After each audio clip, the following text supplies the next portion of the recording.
नमस्कार शेतकरी मित्रांनो, पुन्हा एकदा आपलं सहर्ष स्वागत आहे आपल्या मिस्टर क्षेत्रकर यूट्यूब चॅनलवर।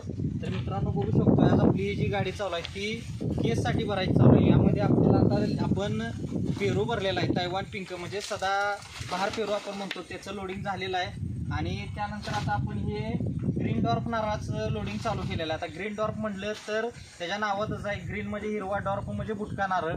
बुटका संकरित नारळ जो आहे तो ग्रीन डॉर्फ म्हणून हे केला जातो। आता नारळामध्ये बऱ्याच जाती आहेत, त्याबद्दल सुद्धा आपण माहिती घेणार आहे। तसंच हे लोडिंग किंवा हा ग्रीन डॉर्फ नारळ किती अंतरावर लावायचा आहे, कसा लावायचा आहे, याच्याबद्दल सुद्धा माहिती घेणार आहे। पण तत्पूर्वी शेतकऱ्यांनी एक गोष्ट करायची, हा व्हिडिओ लास्टपर्यंत बघा, कारण पूर्ण माहिती मिळणार आहे। दुसरी गोष्ट, व्हिडिओ आवडल्यास व्हिडिओला लाईक करा, इतरांबरोबर शेअर करा आणि चॅनलवर नवीन असाल तर चॅनलला सबस्क्राईब करा।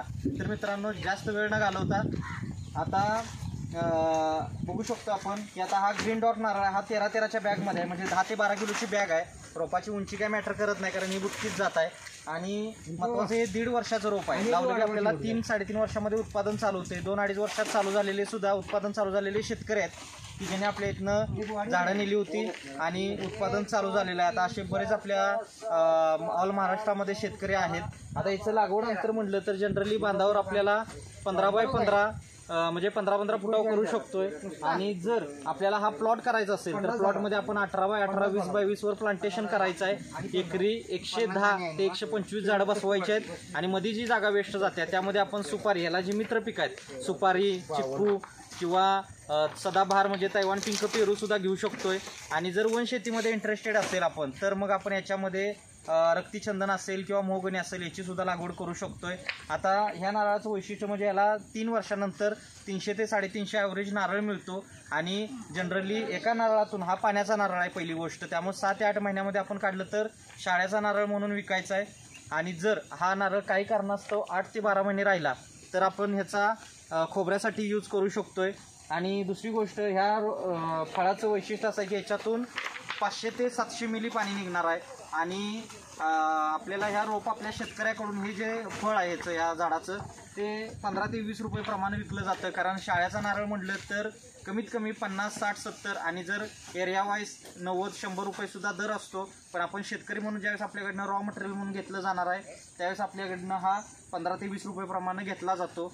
आता जनरली एकरामध्ये आपली 100-125 झाडं बसतात, एका झाडापासून 300-350 नारळ पकडलं आणि जर 15 ते 20 रुपये रेट पकडला तर 4 ते 5 हजार रुपये लमसममध्ये बोलतोय की उत्पादन होते। म्हणजे 4-4.5 ते 5 लाख 7 लाखापर्यंत म्हटलं तरी आपल्याला ह्याचं एकरी उत्पादन मिळतंय। फक्त शेतकऱ्यांना प्रॉपर लागवड करायची आहे, त्याला भुंग्याचा त्रास असतो, मावा, या गोष्टीसाठी लागणारी जी ट्रीटमेंट आहे, त्यासाठी ट्रॅपर असतील, ह्या सगळ्या गोष्टींची तुम्हाला माहिती दिली जाते। लागवड अंतर, लागवडीमध्ये काय करायचं आहे काय नाही, या सगळ्या गोष्टी आपल्याला सांगितल्या जातात, त्यानुसार नियोजन करायचं आहे आणि उत्पादन चांगल्या प्रकारे घ्यायचं आहे। आता आपण जिथं रोपं आपली लोडिंग चालू आहे तिथं आपण आता जाऊन बघणार आहोत कसं काय रोपांचं लोडिंग चालू आहे, कशी रोपं घेतली जातात। आणि आमच्या नर्सरीचं एक वैशिष्ट्य आहे की रोपं ही सिलेक्टेड दिली जातात, खराब रोपं बाजूला काढली जातात। इकडे दाखवा दादा जरा, आपली ही रोपं जी सॉर्टिंग करून ठेवलेली आहेत ती दाखवा।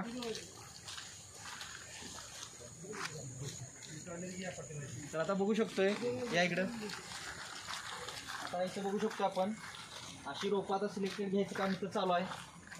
सर सुद्धा आहेत आपल्या इथं आणि त्यांच्या मार्गदर्शनाखाली हे लोडिंग चालू आहे। आता बघू शकतो इथं गॅपिंग झालेलं आहे, रोपं खराब किंवा कमकुवत रोपं आहेत ती बाजूला काढलेली आहेत आणि सिलेक्टेड रोपं घ्यायचं काम चालू आहे। आता जवळजवळ आता हा प्लॉट पूर्ण बघा आपला एकदा, हा प्लॉट तुम्ही मागच्या वर्षी 8 महिन्यापूर्वी बघितला असेल की पूर्ण हिरवागार आपल्याला दिसत होता। आणि हा पूर्ण प्लॉटमधली आता साधारण आपल्याकडे 2,000 ते 2,500 रोपं टेंटेटिव्ह शिल्लक राहिलेले आहेत। आता हे लास्ट कॉल शेतकऱ्यांसाठी आहे की शेतकऱ्यांनी जेवढं लवकर होईल तेवढं आपल्याला रोपं घ्यायची आहेत आणि लागवड करायची आहे। कारण आता यानंतर आता आपल्याला डायरेक्ट पुढच्या वर्षी रोपं मिळत असतात आणि आपण स्वतः रोपं तयार करतोय। आता ही सुद्धा आता आपण पुढच्या 2 महिन्यामध्ये आपलं जे रोपांचं बॅगिंग असणार आहे ते सुद्धा आपण बघणार आहे पुढच्या व्हिडिओमध्ये। काय आपल्याला तो व्हिडिओ लवकरच येईल, ज्या दिवशी काम चालू होईल त्याच्या दुसऱ्या-तिसऱ्या दिवशी आपल्याला व्हिडिओ पाहायला मिळणार आहे। सध्या तर आपण लोडिंगचा व्हिडिओ बघितलेला आहे। आता मित्रांनो, जास्त वेळ न घेता तुम्हाला खाली नंबर दिलेला आहे, त्यावर संपर्क साधा, कधीही तुम्ही कॉन्टॅक्ट करू शकताय आणि संपूर्ण डिटेल माहिती घेऊ शकताय।